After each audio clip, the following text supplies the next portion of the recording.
अच्छा Shahrukh, that's amazing. मतलब कि आप इतना बड़ा ऑफर कर रहे हैं तो एक और जो क्वेश्चन ज़हन में आता है कि why somebody would actually come to Silicon Village? वो हुँ, कहीं और जगह पे जो कोवर्किंग स्पेसेस हैं, वहाँ पर क्यों नहीं अपने आप को सिचुएट करता? और ये वैसे उमैर की तरफ से क्वेश्चन है, जो सऊदीया हुँ। उससे पूछ रहे हैं ये क्वेश्चन, कि उसमें और इसमें क्या फ़र्क होगा? एक तो ज़ाहिर है आपकी एक डेडिकेटेड स्पेस है, ज़रा थोड़ा-सा शहर से दूर है, जी। तो प्लीज़ गो अहेड। जी, इसमें बेसिकली 3 में जो मुझे on the top of my head benefits नज़र आते हैं, जो हम लोग कह सकते हैं कि प्रोविज़न जिनका होगा।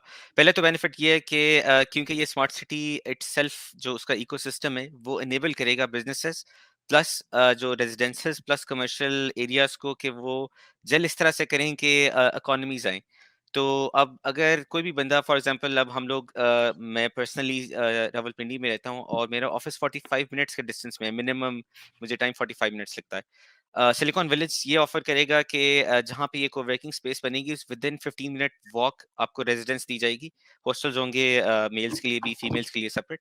प्लस क्योंकि वो जगह इतनी अच्छी है, उन्होंने ट्रैफिक एनालिसिस इतना मतलब करके रोड रोड लेआउट बनाया हुआ है कि सिर्फ अभी नहीं, बाद में भी जाके आपको इंशाल्लाह ट्रैफिक का मसला नहीं होगा। वैसे भी वो मोटराइज़्ड ट्रांसपोर्ट को इतना कहते हैं कि ना ही यूज़ करें। तो जो ओवरऑल एनवायरनमेंट है other the outside of the office वो भी अब इतनी अच्छी मिलेगी कि सिर्फ ऑफिस के लिए नहीं, उस एनवायरनमेंट के लिए भी लोग आना चाहेंगे। सेकेंडली जिस तरह से अगर आप ये देखें कि अभी रिसेंटली जो 2 दिन के लिए पाकिस्तान में ब्लैकआउट हुआ था, तो बड़े जो कोवर्किंग स्पेसेस थे जैसे दफ्तर खान उन्होंने भी कह दिया था कि ये 2 दिन हम आपको बैठने नहीं दे सकते क्योंकि हम जनरेटर नहीं चला सकते और वो बहुत एक्सपेंसिव पड़ता है हमें। तो क्योंकि इनकी पावर और इंटरनेट का मसला सॉर्टेड है तो ऐसे इश्यूज़ नहीं आएँगे। तो it's a reliable office space plus it's free for 1 year. लेकिन जब हम फ्री की बात करते हैं तो ज़ाहिर है वो किक स्टार्ट करने के लिए अच्छा है। इवेंचुअली ये लोग कहेंगे कि उसके बाद तो सेम कॉस्ट आ जाएगी। लेकिन इसमें एक स्पेशल बेनिफिट ये है कि सिलिकॉन विलेज को एक स्पेशल टेक्नोलॉजी ज़ोन के लिए अप्लाई किया गया है कि जब इसको स्पेशल टेक्नोलॉजी ज़ोन का लाइसेंस मिल जाएगा, इसमें 10 साल के लिए आपको टैक्स नहीं लगेगा। If any company is physically based inside the Silicon Village, there's no minimum tax for 10 years, there's no income tax for 10 years, there's no custom duty for 10 years. और जब ये स्केल अप होगा थोड़ा सा silicon village तो इसमें बड़े companies का भी प्लान है, बैंक्स और टेलीकॉम सेक्टर को भी लेके आए within the silicon sorry within the special technology zone. जब ट्रांजैक्शंस होती हैं तो उसमें सेल्स टैक्स भी नहीं होता है, which is a direct 17% saving for any company serving another company within the Silicon Village.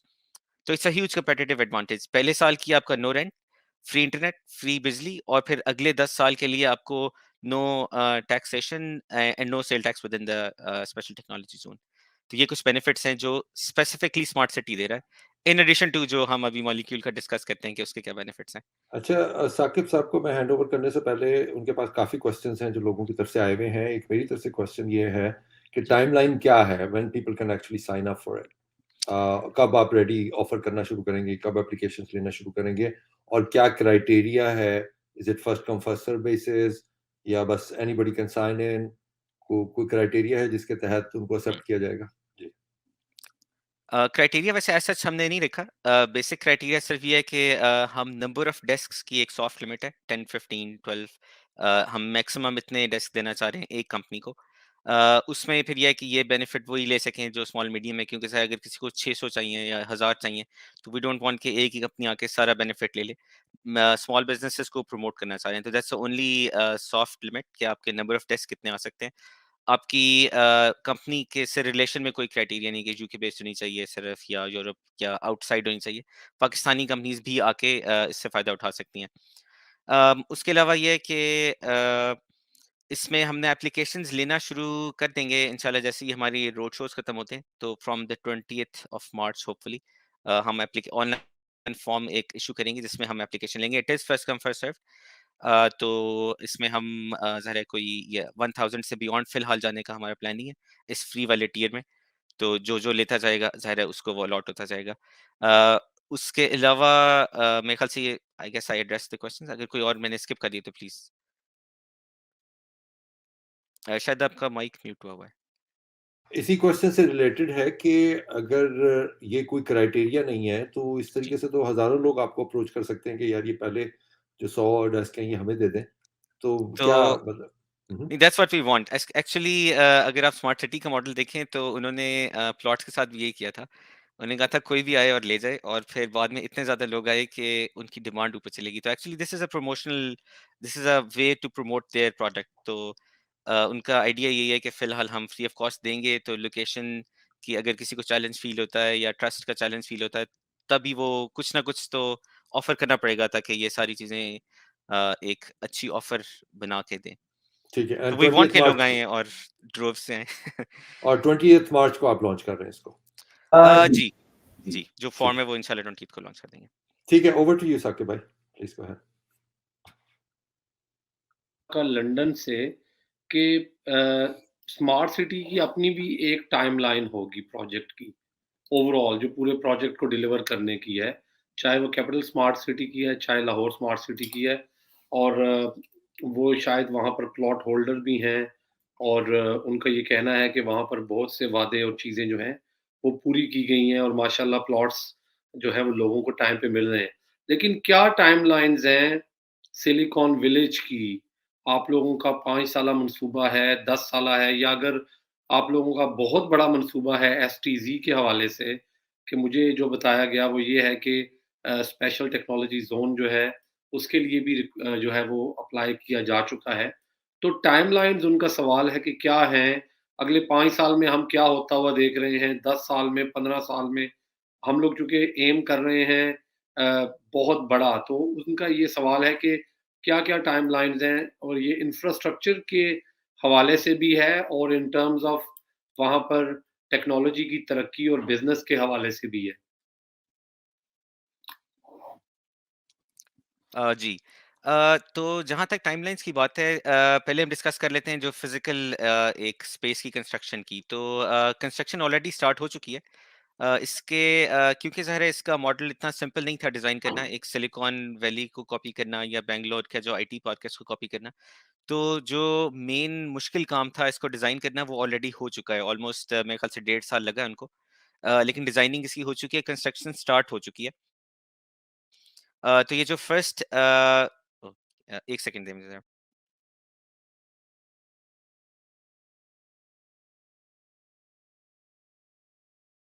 Sorry about that, वो यहाँ पे मोशन सेंसर लाइट्स हैं वो ऑफ हो जाती हैं थोड़ी देर बाद। थोड़ा-सा मसला होता है कभी-कभी स्मार्ट टेक्नोलॉजीज़ का। सो एनीवे, अ, जो इसकी फिजिकल ऑफ 1000 डेस्क की ऑफिस स्पेस है उसकी कंस्ट्रक्शन स्टार्ट हो चुकी हुई है, और फिलहाल स्मार्ट सिटी ने जो टाइमलाइंस कमिट की हुई है वो ये है कि 6 मंथ्स तक वो कंस्ट्रक्शन कंप्लीट हो जाएगी। लेकिन just to give us some breathing space, इसका जो एक्चुअल पोजेसन दिया जाएगा ऑफिस स्पेसेस का, वो प्लान है from January 2024। So basically full calendar year free rent देने का प्लान है, तो इसलिए जनवरी ऑनवर्ड्स इसको हैंड ओवर किया जाएगा जो भी अप्लाई करना शुरू करता है और जिसको भी डेस्क स्पेस अलॉट होती है। तो this is about the physical construction. अगर हम इंफ्रास्ट्रक्चर की बात करें तो रोड्स वगैरह तो सारे बन चुकी हैं।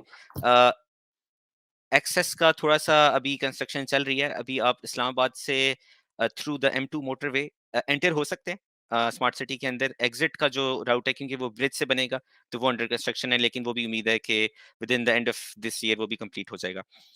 बाकी अगर आईटी इंफ्रास्ट्रक्चर की बात करें तो इनका जो एसएफटी, जैसे मैंने बताया स्मार्ट फ्यूचर टेक्नोलॉजी, जो इनका टेक्नोलॉजी कंपनी है, वो एज़ एन आईएसपी रजिस्टर हो चुकी है। उनके पास ऑलरेडी इंटरनेट की लाइन्स हैं। टियर 4 का लाइसेंस, टियर 4 का डाटा सेंटर बनाने का लाइसेंस उनको मिल चुका है। 5G रेडी हार्डवेयर ये खरीद चुके हैं हवावे के साथ। अभी ज़ाहिर है पाकिस्तान में किसी को 5G का लाइसेंस नहीं मिला, तो इस वजह से ज़ाहिर है वो तो एक गवर्नमेंट की तरफ से जब इनिशिएट होगा तभी ले सकेंगे। लेकिन अपनी तरफ से जितना ये आईटी का सेटअप कर सकते थे वो रेडी है। आप ये समझ लें कि इनिशियली जो 6 मंथ्स हम अभी ले रहे हैं या अभी हम इमीडिएटली नहीं दे रहे कुछ भी, उसकी एक वजह ये भी है, हम इंटरनल टेस्ट रन करना चाहते हैं कि हम देख सकें कि अगर ऑफिस स्पेस आती है तो कितना बड़ा हम एक सेटअप कर सकते हैं, कितना स्केल अप कर सकते हैं हम अपने इंफ्रास्ट्रक्चर को। दैट्स आल्सो व्हाई कि हम नेक्स्ट ईयर से इसको लॉन्च करेंगे। लेकिन वैसे हमारा अगर कोई आज बंदा स्मार्ट सिटी में फिजिकली जाके इंटरनेट चलाना चाहे तो हमारा अपना इंटरनेट चलता है वहाँ पे। फिर अगर हम आज से 1 साल के एंड की बात करें, तो हम इसको फॉर्मली 1000 डेस्क लॉन्च करेंगे। आज से अगर 5 साल की बात करें, तो हमारा प्लान ये है कि लार्ज कंपनीज़ के हेड ऑफिसेज़ हमारे पास हों, और अगर 10 साल 15 साल 15 साल की बात करें तो वो तो फिर प्लान तो यही है कि गूगल, माइक्रोसॉफ्ट, बैंक्स, टेलीकॉम के जितने बड़े ऑफिसेज़ हैं वो भी यहाँ पे सिचुएट हों। ज़ाहिर है फ्रॉम हायर मैनेजमेंट लेवल वो डिस्कशंस भी चल रहे हैं कि कौन-सी ऐसी कंपनीज़ हैं जिनको हम इसी तरह की, जिस तरह अब हम ये 1000 डेस्क की फ्री स्पेस दे रहे हैं, ज़ाहिर है उनको ये अट्रैक्ट नहीं करेगी, उनके लिए कॉस्ट कुछ नहीं होता बड़ी कंपनीज़ के लिए। तो उनको ऐसी क्या ऑफ़र्स दी जाएँ कि वो भी आएँ और अ जो हमारा ऑलरेडी एस्टेब्लिश्ड स्टार्टअप्स का इकोसिस्टम होगा, उसको भी बेनिफिट हो। तो स्टार्टअप्स को एक्चुअली लॉन्च करने का आइडिया जो था, ये सिलिकॉन वैली से लिया था, क्योंकि उन्होंने ये किया था कि एक यूनिवर्सिटी बनाई थी स्टैनफोर्ड यूनिवर्सिटी, जिसके इर्द-गिर्द फिर छोटे-छोटे स्टार्टअप्स खुले और उन्होंने फिर एक फुल इकोसिस्टम दिया, जिसमें से वो इकोसिस्टम सिलिकॉन वैली ने खुद भी यूज़ किया अपने आप को बूस्ट अप करने के लिए। तो यहीं भी यही प्लान है कि इनिशियली स्टार्ट में छोटे बिज़नेसेस को लेके स्मार्ट सिटी इटसेल्फ को बूस्ट देंगे, फिर उससे अट्रैक्ट करेंगी और बड़ी कंपनीज़ और फिर और बड़ी कंपनीज़। तो ये थोड़ी-सी टाइमलाइन्स स्पेसिफिक और थोड़ी-सी स्ट्रैटेजिक डिसाइड हुई हुई हैं। चलिए बड़ी देर से मिस हिना जो हैं वो बैठी हुई हैं और हमने उनको जी। आज बुलाया भी है इस रात की इतनी देर में और उनसे हमने अभी तक कुछ सवाल भी नहीं पूछा। जी। मैं उनसे स्पेसिफिक सवाल पूछना चाहता हूँ। थोड़ा-सा आप लोग हमें जो आप लोगों का सेटअप है, आप लोग ये कहते हैं कि ओवरसीज़ को हम फैसिलिटेट करते हैं। मेरी आप लोगों से बिलमुशाफ़ा भी मुलाकात हुई, हम लोगों ने 2-3 जगहों पे इवेंट्स भी किए। लेकिन मेरे ऑडियंस के लिए मैं ये जानना चाहूँगा कि कैसे आप फैसिलिटेट कर सकते हैं?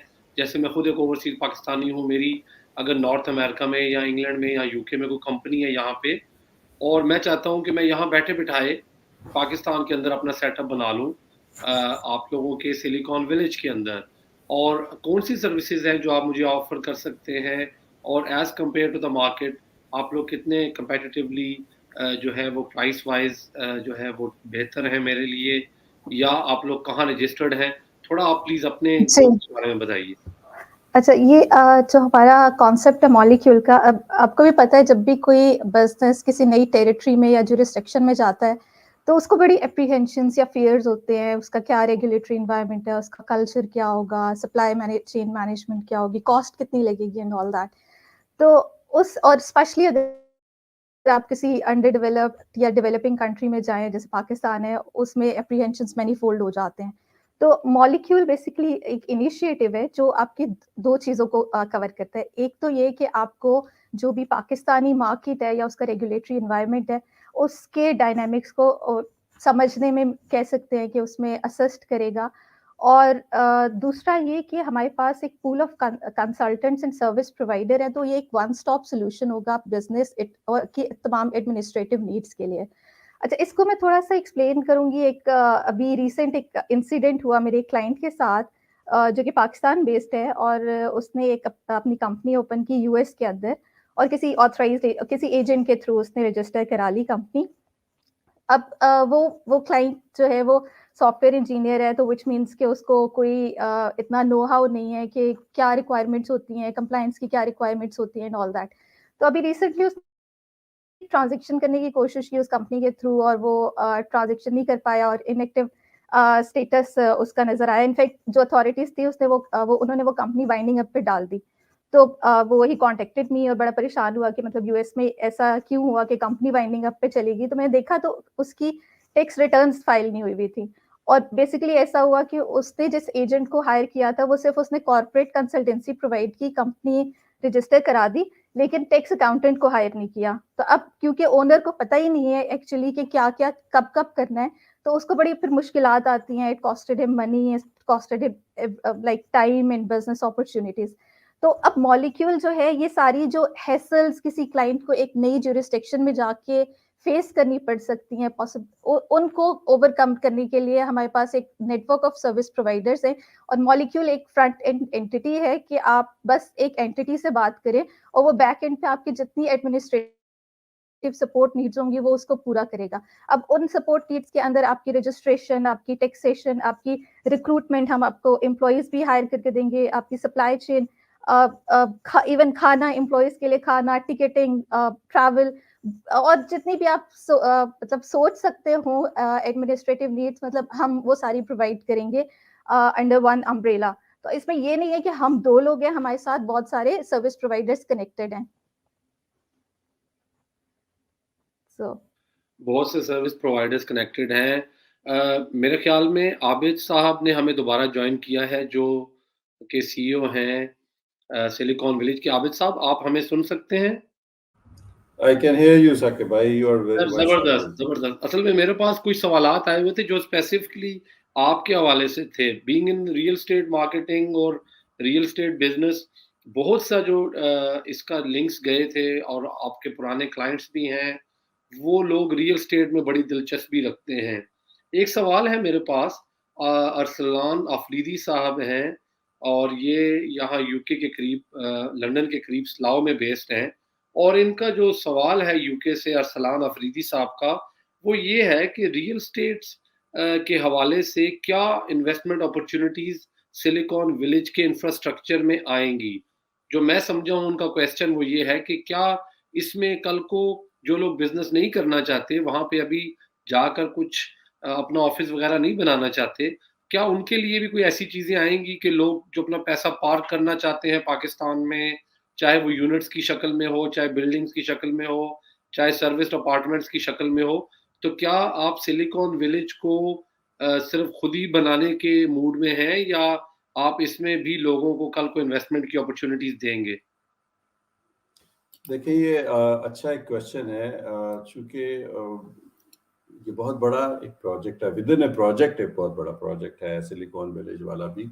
और हाई राइज बिल्डिंग भी हैं, लाइक G+40 की बिल्डिंग्स भी हैं, G+12 की भी हैं, फिर उसके अंदर शॉपिंग मॉल भी हैं। फिर उसके अंदर जब हम कहते हैं कि एक सेल्फ सस्टेन या सस्टेनेबल इन्वायरमेंट हम डेवलप कर रहे हैं, तो ये सारा जो प्रोजेक्ट है, जो इसकी सारी डेवलपमेंट है, जो स्पेशली द वर्टिकल डेवलपमेंट, वो हमने अकेले ने नहीं करनी। उसमें हमें we need partners, we need technology companies, we need जो टेक्नोलॉजी कंपनीज में नहीं भी हैं, इन्वेस्टर्स हैं, उनको भी चाहिए। इसीलिए अभी हमने SECP में ये रीट वाला मॉडल भी जो है वो अप्लाई किया हुआ है, RMC रीट मैनेजमेंट कंपनी, वो भी हमारी इंशाल्लाह विद इन मंथ और सो हो जाएगी। तो फिर हम इसको पब्लिक भी लेके जाएंगे, not for the whole project, but project के अंदर जो प्रोजेक्ट्स हैं, like for example shopping mall है, फॉर एग्जांपल होटल है, फॉर एग्जांपल। अच्छा, जब ये जो फैसिलिटीज भी हैं, ये भी इसके भी वेरियस टीयर्स हैं, लाइक बजट होटल्स हैं, 4 स्टार होटल्स होटल होंगे, उसके अलावा ऑफिसेज भी हैं, उनकी भी डिफरेंट कैटेगरीज हैं। तो there is going to be lot of investment opportunities also for those जो कि IT में नहीं है। जैसे कि आप बता रहे हैं, आपके कोई जो लोग हैं, दोस्त हैं, वो इसमें इंटरेस्ट लेना चाह रहे हैं। तो बट हैविंग सेड दैट, ये जो सिलिकॉन विलेज है या टेक्नोलॉजी पार्क है, इसमें जो बिजनेसेस होंगे वो टेक्नोलॉजी ओरिएंटेड ही होंगे। वी डोंट वांट के उसके अंदर जो टेक्नोलॉजी से रिलेटेड नहीं भी बिजनेसेस हैं। लाइक फॉर एग्जांपल, कोई डॉक्टर अगर उधर हॉस्पिटल बनाना चाहेगा, तो जो टेक्नोलॉजी पार्क या जो जो जो उसकी रिक्वायरमेंट है एक हॉस्पिटल की, वो तो होगी।